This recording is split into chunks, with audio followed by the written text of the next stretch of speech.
According to pre-tribulation rapture believers, Revelation 3:10 is the most explicit reference to the rapture in the book of Revelation. I have rendered the verse very literally here, and I will explain to you the issue in the Greek text in just a moment. Jesus promises the Philadelphians, "Because you have preserved the word of my endurance, I will preserve you out the hour of trial that is coming on the whole world, to try those who dwell on the earth."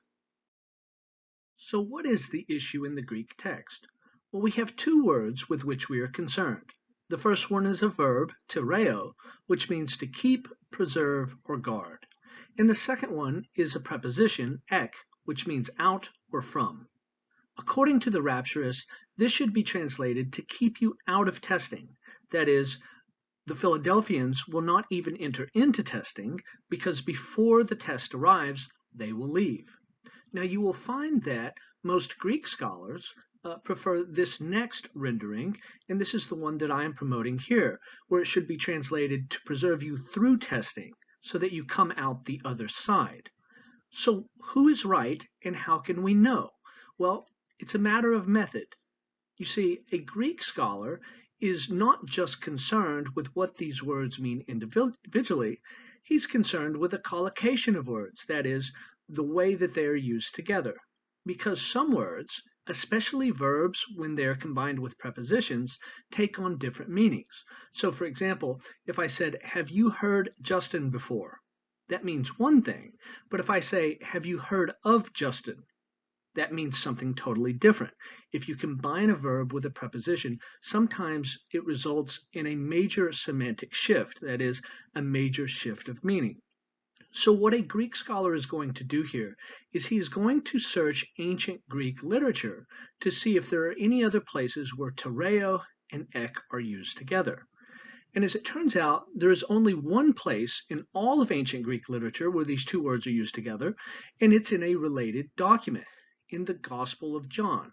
So pay attention to this. This is where Jesus is praying before his arrest, and he says, "I do not ask that you take them out of the world, but that you keep them from the evil one."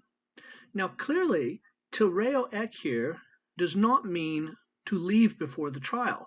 In fact, Jesus says explicitly that it can't mean that, because he's praying that they not be kept out of the world. But instead it means to preserve them so that they come out the other side unscathed, keep them from the evil one. Of course, John assumes throughout his document that the devil is going to throw all sorts of problems at the church. The issue here is that God would keep them safe and would preserve them. Now, there's quite an irony here. It's not just that tereo ek doesn't mean to escape early, but rather it means to preserve through something. It's just quite ironic that the one place where we can find tereo ek outside of Revelation is a place where Jesus is explicitly praying against rapture type ideas.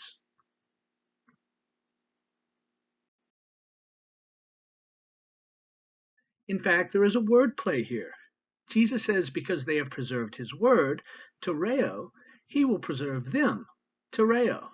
Since to preserve his word means to maintain it in the face of opposition, Jesus' promise to preserve them in the next clause must mean that he will sustain them in the face of opposition, not that he will remove them from the world so that they don't face any opposition.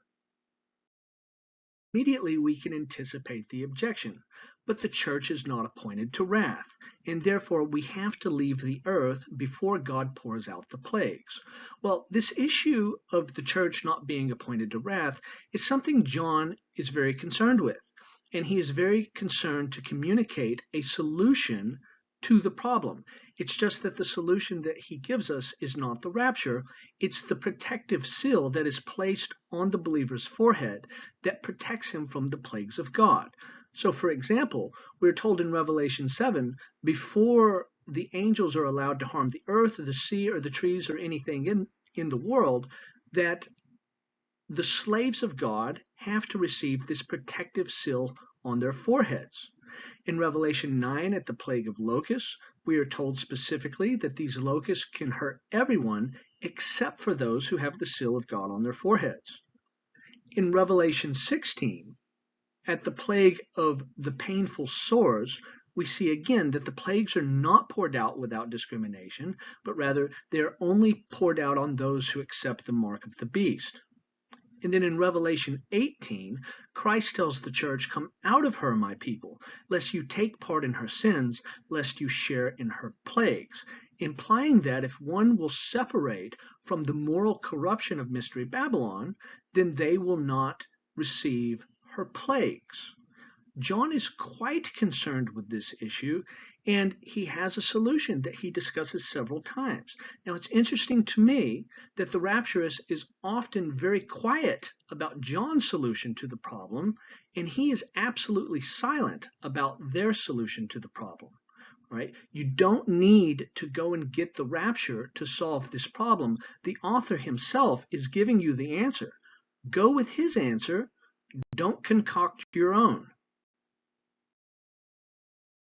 But someone will say, the Philadelphians are not promised the protective seal of God.